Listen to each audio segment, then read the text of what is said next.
අද අපි මහ කැලේ පීරගෙන ගිහිල්ලා බරු කොකු කඩපු හැටි, කොස් කඩපු හැටි වීඩියෝ එකක් අරන් ආවා. ඉතින් මේ වීඩියෝ එක වෙනස්ම විදිහේ වීඩියෝ එකක් වෙයි. සෝබා දහමට ආදරය කරන මගේ ආදරණීය යාළුවෝ හැමෝටම. එහෙනම් ඉක්මනට වීඩියෝ එකට ගිහිල්ලා බලමු කොහොමද කියලා.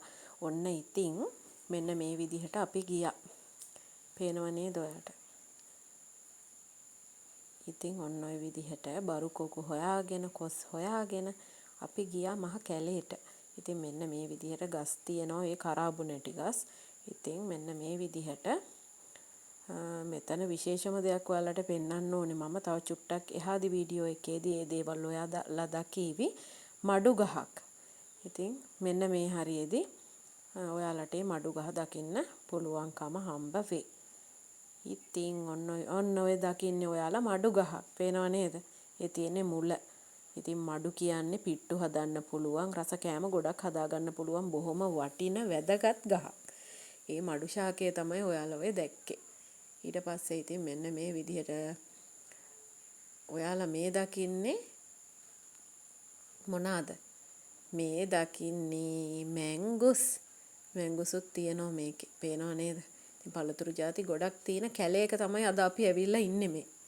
ඉතින් කූඩැල්ලෝ එහෙමත් ගොඩක් ඉන්නවා. මම ඉතින් ඒ හරිය ගත්තේ නෑ. මොකද කූඩැල්ලන්ට බයයි ගොඩක් ඉන්නවනේ. ඒ නිසා ඉතින් කකුල් දෙකේ දෙහි චුට්ටක් ගාගෙන තමයි මේ ඇවිල්ලා ඉන්නේ. ඉතින් විවිධ ಜಾතිය වටින ගස් වර්ග තියෙනවා. දකින්න අය කමෙන්ට් දාගෙන යන්න.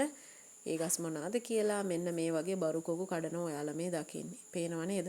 මේවා ඉතින් හරීම වැදගත්, රසවත්, ගුණවත් ආහාර. ඉතින් මෙන්න මේ විදිහට මේක පොල් ගහක්. ඉතින් මේ පොල් ගහ පෙරලිලා ගිහිල්ලා. පේනවද? ඉතින් ඝන වනාන්තරයේ තමයි ගොඩක් ගස් තියෙන. පේනව නේද? ඉතින් මෙන්න මේ විදිහට ඒ ටිකක් දැන් පාස් කරගෙන අපි එන ගමනක ඉන්නේ. ඉතින් තවත් ඔයාලා දකීවි බරු කොකු කඩන හැටි. පේනව නේද? කැලේට වැවිච්ච මල් තියෙනවා. මේකේ ගොඩක් දේවල් තියෙනවා. වටින දේවල් තමයි ගොඩක් තියෙන්නේ. ඉතින් සෝබා දහමට ආදරය කරන අයටම තමයි මේ වීඩියෝ එක නම්. මෙන්න මේ විදිහට ලස්සන මල් තියෙනවා. ඊට පස්සේ පැෂන් ෆෘට් දලු තියෙනවා. අපි ඉතින් ඒවත් කඩාගත්තා. ඊට පස්සේ අන්නාසි තියෙනවා. ගොඩක් දේවල් තියෙනවා. ඔන්න කොස් ගහ. කොස් ගහ නෙමේ කොස් ගස් තියෙනවා ගොඩක්. ඉතින් මේක කොස් ගහක් ඔයාලා දකින්නේ. ඊට පස්සේ මේ කොස් ගහෙන් තමයි අපි දැන් ගෙඩියක් කඩා ගන්න බලන්නේ. ඉතින් බලන්නකො වටපිටාව ගස් වැල් වලින් පිරීලා ඉතින්නේ. කැලේකට යනවා කියන්නේ ලේසි නෑ. ඉතින් සෑහෙන ගස් කොළන් තියෙනවා. ඉතින් මෙන්න කොස් ගෙඩියකුත් කඩාගත්තා. අපේ අම්මා තමයි කොස් ගෙඩිය කැඩුවේ. ඊට පස්සේ ඉතින් තව අපි වැල ගෙඩියකුත් කඩාගත්තා. කලිනුත් මම වීඩියෝ එකක් දාලා තියෙනවා channel එකේ බලන්න.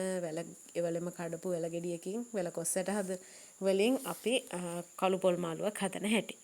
ඉතින් මෙන්න මේ විදිහට දිගටම බලාගෙන යන්නකෝ. ඔන්න ඔහොම තමයි ඉතින් මේ දේවල් අරගෙන අපි දැන් ගෙදරට ආවා. ඊට පස්සේ ඉතින් මෙන්න මේ විදිහට කොස් කපාගෙන සුද්ධ කරනවා තමයි ඔයාලා මේ දකින්නේ. මෙන්න මේ විදිහට.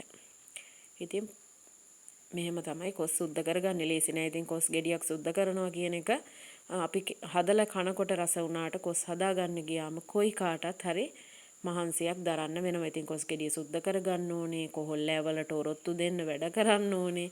ඊට පස්සේ මෙන්න මෙහෙම කොස් ගෙඩිය දෙකට පලා ගන්න ඕනේ. හොඳ කැපෙන මන්නයක් හරි පොරවක් හරි මේකට උපයෝගී කරගන්න පුළුවන්. ඉතින් මෙන්න පේනෝ නේද? හොඳට පැහිලා අපි අර කඩන් ආපු කොස්. ඉතින් දැන් මෙන්න මේ විදියට අපිට සුද්ධ කරගන්න තමයි තියෙන්නේ. පේනව නේද? මෙන්න මේ වගේ. ඉතින් මෙන්න මේ විදිහට අපි කොටසින් කොටස කපා ගන්න ඕනේ. එතකොට තමයි අපිට මේ කොස් ටික හදාගන්න ලේසි වෙන්නේ. ඔන්න ඉතින් ලෑස්ති වෙලා ඔක්කොම එකට එකතු වෙලා කරන්න ඕන වැඩ. ඉතින් මේවා තනියෙන් කරන්න බෑනේ. කොස් ගෙඩියක ගොඩක් මදුළු තියෙනවා. ඉතින් ඒවා මෙන්න මේ විදිහට ඉරියයින් කරලා හදා ගන්න ඕනේ. මේ තියෙන්නේ හදාගත්ත කොස් ටික. පේනවා නේද? කොස් ගෙඩියක කොස් මෙතන තියෙනවා. ඊට පස්සේ ඉතින් මේ කොස් සුද්ධ කරගන්න ඕනේ නේද? ඇට අයින් කරලා, රිවිඩි අයින් කරලා, මදුළු ටික වෙනම තියාගෙන. ලේසි පාසු කටයුත්තක් නෙමෙයි. ඉතින් පේනවද හොඳම කොස් ඇට මේවා. හොඳට පිටි වෙන කොස් ගහක කොස් ඇට. ඉතින් කොස් ඇට ටික අයින් කරගත්තා. ඊට පස්සේ ඉතින් මදුළු ටික හිමිහිට ලියාගෙන ඔන්න දැන් අපි තඹ ගන්න හදන්නේ. ඔන්න තඹ ගත්ත කොස් ඔයාලා මේ දකින්නේ. ඉතින් හරිම සුවඳයි මේ වෙලාවේ. ඉතින් මෙන්න මේ විදිහට තමයි කොස් ටික තඹ ගත්තේ. ඊට පස්සේ ඉතින් පිඟන් වලට බෙදාගෙන කන්න තමයි තියෙන්නේ. මෙන්න මේ විදිහට.